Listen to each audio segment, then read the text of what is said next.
Olá, tudo bem? Seja muito bem-vindo nesse canal, sou Renato Cortes e aqui nós falamos de teologia. O nosso foco aqui é Bíblia, é o estudo da Palavra de Deus. Nessa série nós estamos procurando analisar algumas possíveis contradições bíblicas, né? Situações que parece que a Bíblia diz uma coisa aqui e daqui a pouco ela se contradiz. Então nós estamos procurando ver esses textos um por um, né, alguns, e tentando entender o que acontece aqui. No vídeo de hoje, nós vamos estar falando sobre Judas, né? Judas Iscariote. Afinal, Judas, ele se enforcou ou ele caiu e se arrebentou? Vamos falar um pouquinho sobre isso, mas já deixe seu like, se inscreva no canal e também compartilhe esse vídeo com outras pessoas que você sabe que vão gostar desse material, né? Deixa eu pegar aqui. Hoje eu vou pegar o marca-texto, não vou pegar o apontador. E o texto base é esse aqui, ó, Mateus 27, 5 e Atos 1, versículo 18, tá certo? Antes, lembrar também do meu curso básico em teologia. É um curso que ele foi feito pensando em você que tem vontade de aprender a estudar, aprender um pouquinho de teologia, para poder aprender a estudar a Bíblia, conhecer mais um pouquinho, mas tem falta de tempo. Então esse curso ele é mais de 180 aulas, porém aulas dinâmicas, rápidas, para você estudar no seu tempo, né, na sua disponibilidade. O link vai estar aqui na descrição. Bom, poucos personagens bíblicos provocam tanta indignação quanto Judas Iscariote, não é verdade? O homem que traiu Jesus por 30 moedas de prata, ele é lembrado em toda a história como um símbolo de traição. Judas, inclusive, ele é tão forte que ele chegou a mudar a semântica de um nome, né? O nome Judas não significa originalmente traidor, mas por causa da ação de Judas, né? Hoje, quando você fala em Judas, já vem na sua mente o quê? O traidor, não é isso? Mas há algo curioso aqui. Mateus, ele diz pra gente que Judas se enforcou. Já Lucas, em Atos dos Apóstolos, diz que ele caiu e ele se arrebentou e suas entranhas se derramaram. Então, afinal, qual foi a causa da morte de Judas?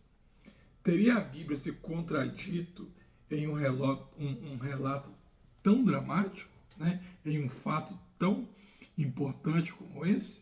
Por que em uns momentos diz que Judas se enforcou e em outro eu leio que Judas ele se arrebentou, ele caiu e se arrebentou? Bom, então os textos em questão são esses aqui, ó. Eu vou ler para você Mateus 27, 5, que diz assim: então Judas, atirando para o templo as moedas de prata, retirou-se e se enforcou, certo? E Atos 1,8, Judas adquiriu um campo com preço de sangue, com preço de iniquidade. E precipitando-se, rompeu-se pelo meio e todas as suas entranhas se derramaram. Não parece ter uma contradição aqui? Então vamos entender isso aqui.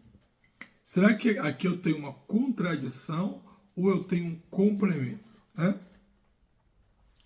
Então, ao invés de serem dois relatos opostos, na verdade o que acontece aqui é que são relatos complementares.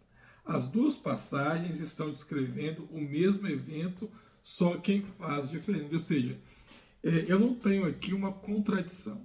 Eu tenho aqui dois autores falando do mesmo evento, do mesmo acontecimento, mas em fases diferentes do acontecimento, né?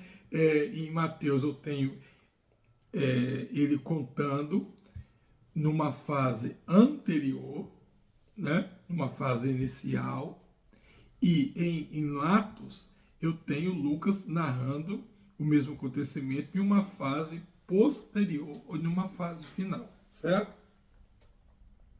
Judas, ele se enforcou, Mateus 27, 5.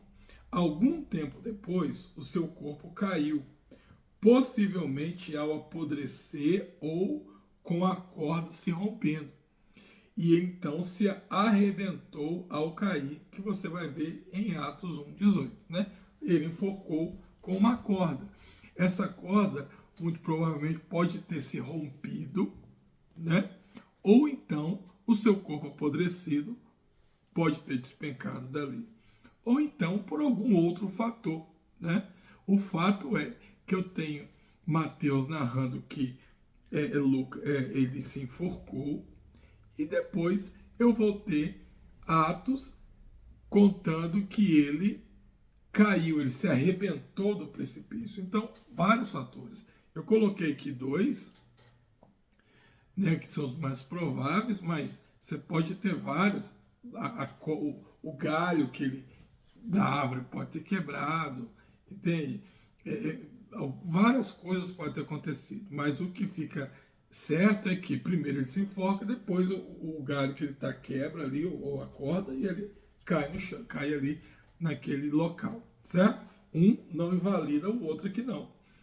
Então Judas, ele morreu por enforcamento. O que Lucas relata em Atos é o que vai acontecer depois com o corpo dele, após a sua morte, certo? Mas um detalhe geográfico que é muito interessante destacar aqui. A tradição afirma que Judas se enforcou em uma área montanhosa ou com penhasco, que é o campo de sangue, onde havia pedras afiadas abaixo. Isso explicaria como o corpo, ao cair, ele foi rompido violentamente.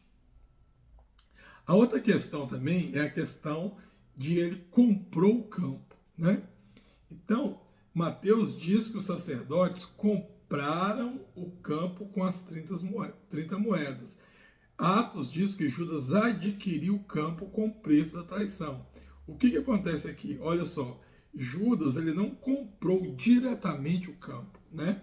O que acontece aqui é que, como o dinheiro era dele e o dinheiro foi devolvido, né? Assim que nós lemos que ele atirou o dinheiro, a compra foi feita pelos sacerdotes, foi creditada a ele, certo? Por quê? Porque na cultura judaica, o autor moral do ato era quem fornecia os meios, certo? E o que eu posso extrair desse relato? Olha que interessante. Esse episódio nos lembra que não basta apenas sentir remorso como Judas, mas é preciso se arrepender e voltar para Cristo como Pedro fez. Judas reconheceu o erro, mas não voltou para Jesus. E essa é a diferença entre remorso e arrependimento, né?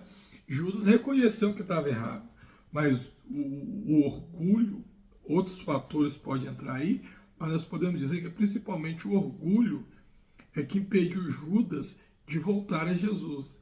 E eu posso concluir aí, por que não, que muito provavelmente o orgulho tirou a salvação de Judas, né? Por quê? Porque se ele volta e pede perdão, muito provavelmente Jesus o perdoaria. Mas o que condena, o que mata Judas foi o quê? Foi o seu orgulho, em não se retratar. Ele arrependeu, mas ele não voltou para pedir perdão, né? Ou seja, é preciso se arrepender e voltar. Sentir remorso apenas não vai resolver nada. A gente tem pessoas em nosso meio hoje que está muito assim.